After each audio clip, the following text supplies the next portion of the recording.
panjang. Berdampingan. Siap. Berarti jelas didengar ya. Jelas kedengaran yang mulia. Terus saat itu bagaimana sikapnya Putri? Itu dia ada sempat nangis ya mulia. Nangis? Nangis. Enggak, nangisnya dia nangis apa? Nangis senang? Saya tidak tahu yang mulia. Terharu atau Apa gimana? itu? Nangis ini banyak maknanya. Nangis ya mulia. Nangis. Nangis. Tapi kamu nggak tahu nangis apa itu? Nangis apa itu? Dari penampilan Putri, dia setuju nggak skenario itu? Atau ada skenario ini setuju kan? Ada beberapa juga keterangan yang walaupun banyak bohongnya, tapi ada beberapa juga yang akhirnya dapat membantu untuk membuat hakim nanti dalam memutus perkara itu bisa yakin bahwa memang seperti contoh ya, tidak pernah ada isolasi mandiri di Duren 3, lalu tidak pernah FS itu setiap hari pulang ke rumah ya. Nah ini kan juga menjadi satu petunjuk secara kebiasaan ya, yang tentunya berdasarkan persesuaian saksi dengan Daden juga mirip. Ya, saya lanjutkan dulu ya. Nah, menurut saya ini sudah mengerucut ke arah pasal 340 ya. Kalau tadi Ito Valen mengatakan apakah perlu dihadirkan lagi saksi-saksi yang lain untuk menguatkan, tentu pasti perlu. Nah, cuman kan sisanya mungkin saya pikir nanti selain dari saksi-saksi yang belum dihadirkan, yang saya belum tahu siapa-siapa namanya, yang paling penting adalah nanti ketika masing-masing saksi mahkota ini memberikan kesaksian pada saat diperiksa oleh terdakwa. Sederhana kan? Ya harusnya kan kalau memang tembak menembak karena gara-gara mbaknya dilecehkan, ya kenapa mereka yang tembak menembak? Kok lucu gitu kan? Ya lakinya dong yang tanggung jawab, dikepret lah kalau melanggar dikit. Kalau nggak melanggar sesuai prosedur, ya harusnya kan si J ini dibawa sejak di Magelang kejadiannya, kalau jadi di Magelang, atau sejak masih berproses ke Jakarta kan. Nah ketika di Jakarta, ya kenapa ya kalau tembak menembak ya sebenarnya, kenapa tadi tembak menembak sama C gitu kan? Ya kalau mau juga sebenarnya dengan KM atau RR atau paling gampang dengan KM ya. Dan kenapa bapak ini kok diam saja? Kan itu juga pertanyaan, harusnya kan nggak masuk logika. Dilecehkan, kok bini gue dilecehkan? Kenapa tadi tembak menembak ajudan dengan ajudan gitu kan? Itu juga harus kecurigaan kan? Harusnya tanda tanya, apalagi instingnya seorang serso lebih jauh gitu kan? Baik, Kang Asep. Jadi analisa dari Kang Asep, ini skenario Sambo atau skenario Sambo plus Putri? Kalau saya juga Sambo plus Putri, karena Putri kan memberitahukan. Kan kalau di awal itu kan KM telah mengatakan kan, jangan sampai ada duri.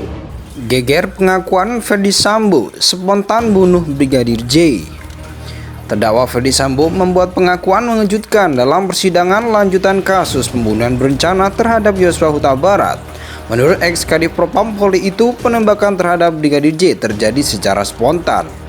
Sambo mengaku demikian saat beraksi dalam sidang pada Rabu kemarin. Diagram karena didapatkan laporan dari sang istri Putri Cendrawati terkait dugaan pelecehan yang dilakukan Brigadir J. Dia menceritakan usai mendengar laporan itu, ia ingin langsung konfirmasi kepada Brigadir J pada malam harinya Jumat 8 Juni 2022. Saya juga harus menjaga nama baik istri saya.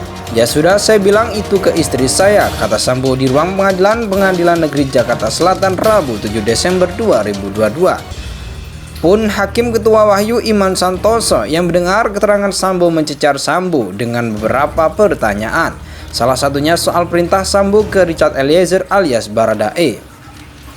Pada saat saudara mengatakan ke saudara Richard backup, saudara perintahkan untuk apa? Tanya Hakim Wahyu. Kamu siap nggak backup saya tembak Yosua kalau dia melawan? Jawab Sambo. Kamu siap nggak tembak Yosua kalau dia melawan? Lalu dia Baradae bilang siap. Tanya Hakim Wahyu lagi kepada Sambo. Menurut Sambo, ia sebelumnya sudah minta Ricky Rizal membackup dirinya, namun Ricky mengaku tidak siap. Lalu Kuat Maruf tak ketahui posisinya saat itu di rumah. Kata dia saat itu hanya Baradae yang siap membackupnya. Lalu Sambo ketika itu Jumat sekitar pukul 17.00 waktu Indonesia Barat tengah bersiap untuk berperangkat bermain badminton. Pada pukul 17.00 waktu Indonesia Barat tengah bersiap untuk berangkat bermain badminton di daerah Depok bersama para pimpinan Polri. Adapun sang istri Putri Cendrawati sudah menuju rumah dinas. Lalu Sambo ketika itu Jumat sekitar pukul 17.00 waktu Indonesia Barat tengah bersiap untuk berangkat bermain badminton di daerah Depok bersama para pimpinan Polri. Adapun sang istri Putri Cendrawati sudah menuju rumah dinas komplek Polri di Duren 3 untuk menjalani isolasi mandiri. Saudara dari Saguling menuju Depok, tanya hakim. Iya, setelah sampai di komplek Duren 3 saya melihat Yosua di depan gerbang, jawab Sambo. Geger pengakuan Ferdi Sambo, spontan bunuh Brigadir J. Terdakwa Ferdi Sambo membuat pengakuan mengejutkan dalam persidangan lanjutan kasus pembunuhan berencana terhadap Yosua Huta Barat. Menurut ex-Kadif Propam Polri itu, penembakan terhadap Brigadir J terjadi secara spontan. Sambo mengaku demikian saat beraksi dalam sidang pada Rabu kemarin. Dia geram karena didapatkan laporan dari sang istri Putri Cendrawati terkait dugaan pelecehan yang dilakukan Brigadir J.